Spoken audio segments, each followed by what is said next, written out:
સુધારણા કાર્યક્રમ અંગે જિલ્લા ચૂંટણી અધિકારી ડોક્ટર અનિલ ધામેલિયાએ આપી મહત્વપૂર્ણ માહિતી। વડોદરા શહેર અને જિલ્લામાં મતદાર યાદીના ખાસ સઘન સુધારણા કાર્યક્રમ અંતર્ગતની કામગીરીમાં વેગ આપ્યો છે। જિલ્લા ચૂંટણી અધિકારી ડોક્ટર અનિલ ધામેલિયાએ આ અંગે મહત્વપૂર્ણ માહિતી આપતા જણાવ્યું હતું કે આ સુધારણા કાર્યક્રમ હેઠળ ફોર્મ વિતરણની પ્રક્રિયા મહદઅંશે પૂર્ણ કરવામાં આવી છે। છેલ્લા 3 દિવસમાં મોટી સંખ્યામાં અરજીપત્રો પ્રાપ્ત થયા છે અને તેની અંક રૂપાંતરણ ડિજિટાઇઝેશનની પ્રક્રિયા પણ શરૂ કરી દેવામાં આવી છે, જેથી મતદાર યાદીને વધુ સચોટ અને અદ્યતન બનાવી શકાય। મતદારોની સુવિધા માટે આગામી તબક્કામાં વડોદરા શહેરના વધુ વસ્તી ધરાવતા 101 વિસ્તારોમાં વિશેષ શિબિરનું આયોજન કરવામાં આવ્યું છે। આ શિબિરો સવારે 9 વાગ્યાથી બપોરે 1 વાગ્યા સુધી કાર્યરત રહેશે, જ્યાં જે મતદારોને ફોર્મનું વિતરણ ન થયું હોય ત્યાં જ અરજીપત્ર મેળવી શકશે। આ ઉપરાંત જો કોઈ મતદારને મતદાર નોંધણીમાં મુશ્કેલી અનુભવાતી હોય અથવા ભરેલા ફોર્મ પરત કરવાના હોય તો તે માટે પણ આ કેન્દ્રો પર અધિકારીઓ દ્વારા તમામ પ્રકારની મદદ અને વ્યવસ્થા ઉપલબ્ધ કરવામાં આવશે।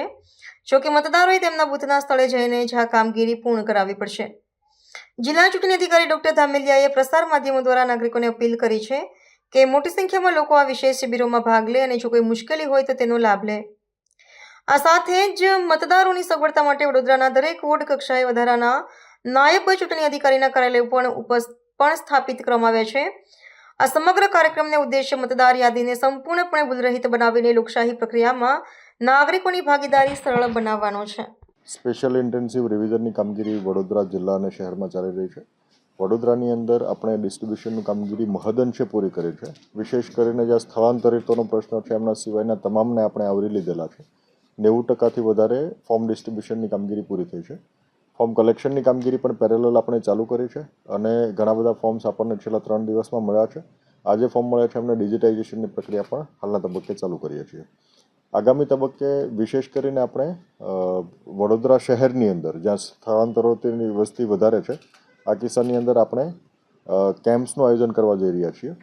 આના સિવાય પણ દરેક ભાગોની અંદર કેમ્પ્સનું આયોજન થવાનું છે। આપણા તમામ 2576 મતદાન મથકો વાઇઝ આપણે કેમ્પનું આયોજન કરીશું। જે 101 વિસ્તારો એવા છે કે જેમની અંદર આપણે સ્થળાંતરોની સંખ્યા ખૂબ વધારે છે।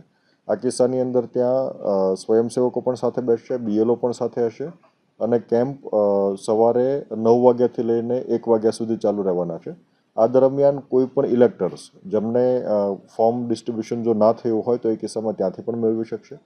જે કિસ્સાની અંદર ઇલેક્ટર્સને પોતાનું મેપિંગ કરવામાં મુશ્કેલી થતી હોય તો આ કેન્દ્રની અંદર આવીને મેપિંગમાં પણ બીએલઓ મદદ કરશે।